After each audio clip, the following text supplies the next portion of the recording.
Hey guys, what's up? It's Scholar85 back with another unboxing. This time, as you can see, it's for F1 2020 on the Xbox One. So this is the 70 edition, which is 70 years since Formula One was formed.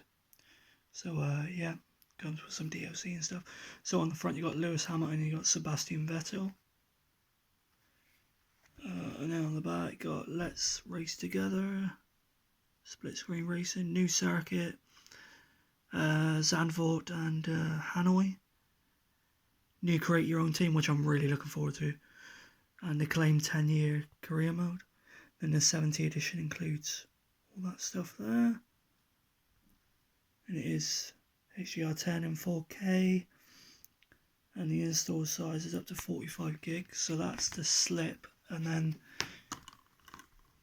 the actual game is exactly the same.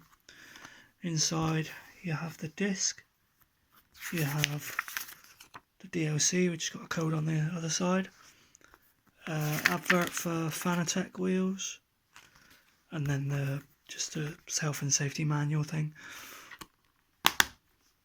So yeah, that's it for my rather quick unboxing of F1 2020 70 edition on the Xbox One, guys. If you like this, please do be sure to check out my other videos, but for now, thank you very much for watching, and I'll catch you later. Cheers, bye bye.